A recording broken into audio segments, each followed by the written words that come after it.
Hi అండి, అందరికీ నమస్తే. మై డియర్ మాన్షర్ పార్ట్ 28.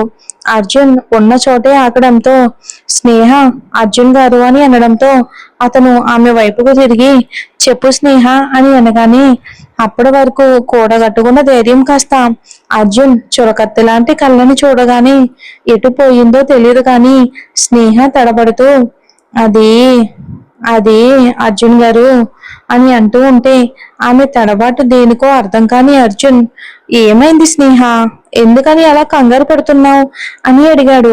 దానికి స్నేహ తడబడుతూనే అది నేను మీతో చెప్పాలి అనుకున్న విషయం చెప్పాక మీరు ఎలా రియాక్ట్ అవుతారో అని భయంగా ఉంది అర్జున్ గారు అని అనగానే స్నేహ భయం అర్థమైన అర్జున్ చిన్న చిరునవ్వుతో నువ్వేం చెప్పాలి అనుకున్నా ధైర్యంగా చెప్పు స్నేహ, ఆయన నా దగ్గర నువ్వు ఇలా ఇబ్బంది పడడం అసలు నాకేమీ నచ్చలేదు, సరేనా, ప్లీజ్ దయచేసి భయపడకుండా చెప్పు స్నేహ అని అన్నాడు. మాటలతోనే ఆమెకు ధైర్యాన్ని ఇస్తూ అర్జున్ మాటలు ధైర్యాన్ని ఇస్తున్న స్నేహకి ఎందుకో భయం మాత్రం తగ్గకపోవటంతో ఇక భయపడుతూ ఉండేసరికి అర్జున్కి తనని చూసి చాలా బాధగా అనిపించింది. వెంటనే అర్జున్ స్నేహ చేతులు పట్టుకుని ఆమెను బెడ్ మీద కూర్చోబెట్టి ఆమె ఎదురుగా తను కూర్చుని ప్లీజ్ స్నేహ, నన్ను చూసి నువ్వు ఇలా భయపడుతూ ఉంటే నా మనసుకి చూడడానికి చాలా కష్టంగా అనిపిస్తుంది. అయినా నువ్వేం మాట్లాడినా నీ మీద కోపడ్డానికి నేను ఇదివరకే అర్జున్ని కాదు. నువ్వేం మాట్లాడినా ఏం చేసినా దాని వెనుక ఖచ్చితంగా ఒక బలమైన రీజన్ ఉంది అని నేను ఖచ్చితంగా నమ్ముతాను స్నేహ. కాబట్టి నువ్వు నాతో ఏం చెప్పాలి అనుకుంటున్నావో ధైర్యంగా చెప్పు స్నేహ అని అన్నాడు అర్జున్.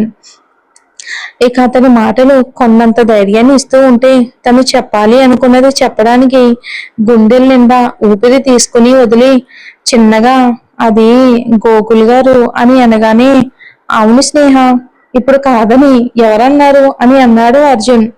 దానికి స్నేహ కాస్త అసహనంగా అబ్బా అర్జున్ గారు, ముందు నేను చెప్పేది మీరు పూర్తిగా వినండి అర్జున్ గారు అని అనగానే మొదటిసారి స్నేహ మొహంలో కాస్త కోపం చూస్తున్న అర్జున్ చిన్న చిరునవ్వుతో సారీ సారీ స్నేహ, సరే మాట్లాడలే చెప్పు అని అన్నాడు. దాంతో స్నేహ మళ్ళీ మాట్లాడుతూ మనకంటూ ఉన్నది వాళ్ళే, అలాగే వాళ్ళకి మనం తప్పితే ఇంకెవరూ లేరు కదా అర్జున్ గారు. మీరా వదులను ఇలాంటి టైంలో అన్నయ్య ఒక్కరు చూసుకోవటం చాలా ఇబ్బంది అవుతుందిగా. అయినా ప్రెగ్నెంట్ లేడీస్ చుట్టూ వాతావరణం ప్రశాంతంగా మాత్రమే కాదు, అందరితో సరదాగా ఉంటే వాళ్ళు శారీరకంగానే కాకుండా మానసికంగా కూడా హెల్తీగా ఉంటారు. అప్పుడు పుట్టే బేబీ హెల్తీగా హుషారుగా ఉంటుంది. అంతే కదా అర్జున్ గారు, ఇలాంటి టైంలో ఏ ఆడపిల్ల అయినా పుట్టింటి ఆప్యాయతను కోరుకుంటుంది. మీరా వదిన కూడా అందరి ఆడపిల్లలానే కదా అర్జున్ గారు. అన్నయ్యని నమ్ముకుని వచ్చిన వదినకి ఉన్నది మనమే కదా మరి. వదిన అత్తిళ్ళైనా పుట్టిళ్ళైనా మరి ఇదే కదా. అందుకే మరి మీకేం అభ్యంతరం లేకపోతే అన్నయ్య వదినలను అంటే వదినకి డెలివరీ అయ్యే వరకు ఇక్కడే ఉండడానికి తీసుకొద్దాం అర్జున్ గారు అని అడిగింది సంకోచంగాని. ఆమె మాటలకి అర్జున్ ఆలోచనలో పడ్డాడు. స్నేహ చెప్పిన ప్రతి మాట నిజమే. గోకుల్ మీరాలకు మాత్రం ఎవరున్నారు? వీళ్ళే కదా. వాళ్ళ మంచైనా చెడైనా చూడాల్సింది కూడా వీళ్ళే కదా అని అనుకుని ఆలోచిస్తూ ఉన్నాడు అర్జున్.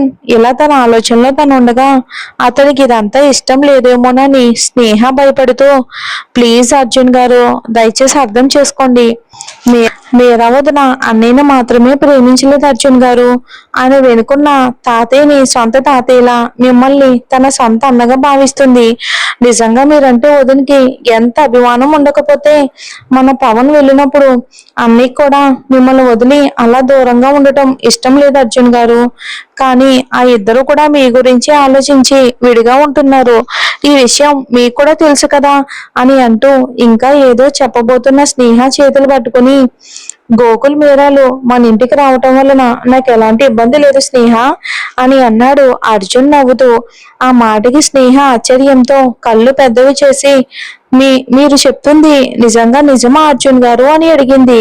అర్జున్ అంత ఈజీగా ఒప్పుకోవటం అసలు ఏమాత్రం నమ్మబుద్ధి కాక ఆమె ఆశ్చర్యానికి అర్జున్ చిరునవ్వుతో, నిజంగా నిజం స్నేహ, వాళ్ళు ఇక్కడే నాతో పాటే ఈ ఇంట్లో ఉండటంతో నాకు ఎలాంటి అభ్యంతరం లేదు.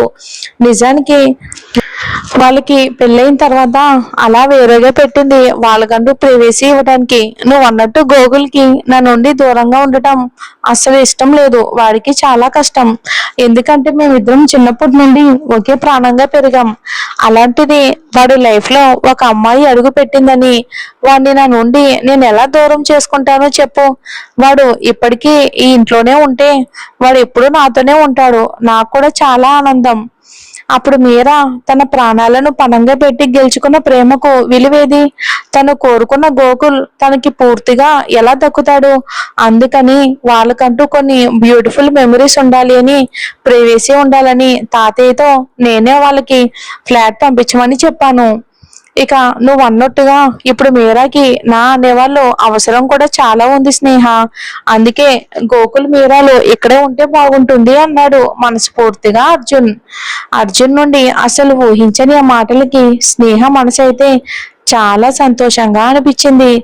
సంతోషంలోనే చాలా థ్యాంక్ యూ అర్జున్ గారు అంటూ అర్జున్ చేతులు పట్టుకుని ఊపేస్తూ ఉంటే ఆమెలో ఉన్న అమాయకత్వం, నిస్వార్థం, తన గురించి తప్ప అందరి గురించి ఆలోచించే ఆమె మనసుకి అతని విషయంలో ఆమె చూపించిన సహనం, ఓర్పు అన్నిటి గురించి ఆలోచిస్తూ తనకి తెలియకుండానే మళ్ళీ స్నేహ, ఇంతలో ఇవేమీ గమనించని స్నేహ అర్జున్ గారు అని పిలవడంతో మళ్ళీ వెంటనే తేరుకున్న అర్జున్ వెంటనే స్నేహ దగ్గర నుండి తన చేతులు వెనక్కి తీసుకుని పక్కకి చూస్తూ, సరే స్నేహ, ఇక నాకు నిద్ర వస్తుంది, సరే మనం రేపు మాట్లాడుకుందాం అని అనగానే స్నేహ సడన్ గా అర్జున్ ప్రవర్తన మారేసరికి మళ్ళీ ఏమైంది అర్జున్ గారు, నా వల్ల ఏమైనా ఇబ్బందా అని అడిగింది బాధగా.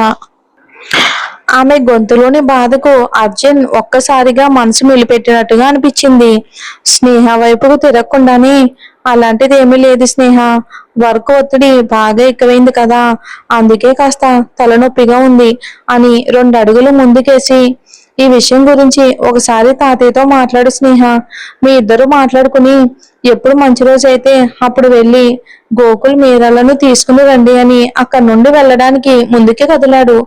దాంతో స్నేహ, అర్జున్ గారు ప్లీజ్ ఒక 5 నిమిషాలు ఇక్కడే ఉండండి అంటూ వెంటనే కిచెన్ లోకి వెళ్ళి ఘాటుగా అల్లం టీ పెట్టుకుని వచ్చి అది అర్జున్ చేతికిచ్చి, ఈ టీ తాగండి అర్జున్ గారు, మీ తలనొప్పి తగ్గుతుంది అని చెప్పి బాంబు తీసుకుని అర్జున్ తలకి చిన్నగా మసాజ్ చేస్తూ ఉంటే అసలు అవేమీ ఊహించని అర్జున్ స్నేహ తనకు చేస్తున్న సేవలు చూస్తూ మౌనంగానే ఉండిపోయాడు.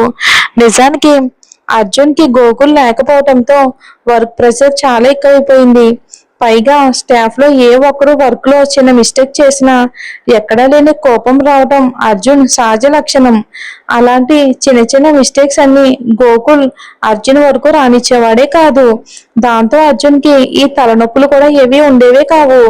అర్జున్ ఆర్డర్ వల్ల గోకుల్ ఆఫీస్కి రావటమే కాదు, కొన్నాళ్ళు వర్క్ కూడా సెలవు పెట్టడంతో అదంతా అర్జున్ నెత్తి మీదే పడింది.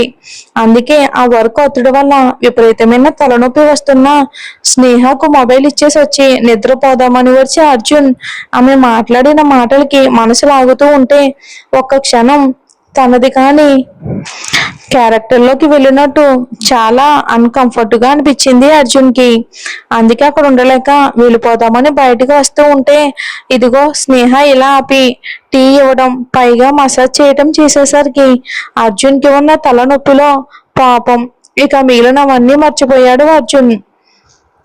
అర్జున్ చేతిలో కప్ ఖాళీ అవటం, స్నేహ చేసే మసాజ్ ఆగటం, ఇక తలనొప్పి తగ్గడం ఒకేసారి జరిగేసరికి చిన్న చిరునవ్వుతో స్నేహకి థ్యాంక్ యూ చెప్పి తిరిగి తన రూమ్ కి వెళ్ళి హాయిగా నిద్రపోయాడు అర్జున్.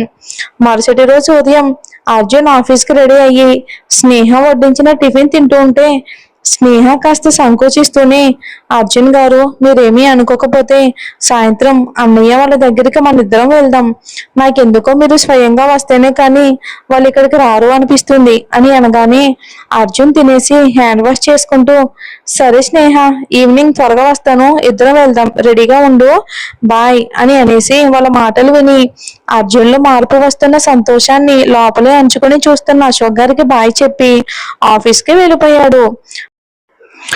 ప్రీ స్కూల్ ఒక పూటే కావటంతో స్నేహ మధ్యాహ్నం నుండి మీరా కోసం పిండి వంటలు చేసే బిజీలో పడిపోయింది.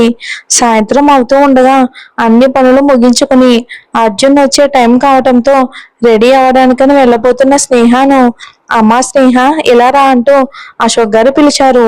ఏంటి తాతయ్య, ఏమైనా కావాలా అంటూ వెళ్ళి ఆయన ముందు నిలబడింది స్నేహ. ఆయన స్నేహ ఉండే రూమ్ వైపుకు చూస్తూ గోకుల్ మీరా వచ్చాక వాళ్ళు ఏ రూమ్ లో ఉంటారు అని అడిగారు. ఆయన ప్రశ్నకు స్నేహ నవ్వుతూ వదిన ఈ టైంలో మెట్లు ఎక్కి దిగడం మంచిది కాదు కదా తాతయ్య, అందుకే నేనుండే రూమ్ క్లీన్ చేసి పెట్టాను, వాళ్ళని అందులోనే ఉండమని చెప్దాము అని అని అనగానే మరి అశోక్ గారు మరి నువ్వెక్కడ ఉంటావమ్మా అని అడిగారు. అశోక్ గారు కాస్త కోపంగా నువ్వు ఈ ఇంటి కోడలు అమ్మా, పని మనిషివి కాదు అని అన్నారు. అప్పటి వరకు వాళ్ళ మాటలన్నీ గుమ్మం దగ్గర ఆగివిన్న అర్జున్ లోపలికి వచ్చి నా రూమ్ లో ఉంటుంది తాతయ్య అని అన్నాడు చాలా నార్మల్ గా. ఆ మాట కోసమే ఇంత డ్రామా చేసిన అశోక్ గారు ఆనందానికి అవధులు లేవు. కానీ స్నేహ అర్జున్ మాటకి షాక్ నుండి తేరుకుని లేదు లేదు అర్జున్ గారు, నా వల్ల మీరు ఇబ్బంది పడటం నాకేమాత్రం ఇష్టం లేదు, నేను పక్కన ఉన్న రూమ్ క్లీన్ చేసుకుని అందులో ఉంటాను అని అంది. అర్జున్ మనసులో స్నేహకి స్థానం ఇస్తాడా? స్నేహ ఏ రూమ్ లో ఉండబోతుంది మరి చూద్దాం వచ్చే ఎపిసోడ్ లో.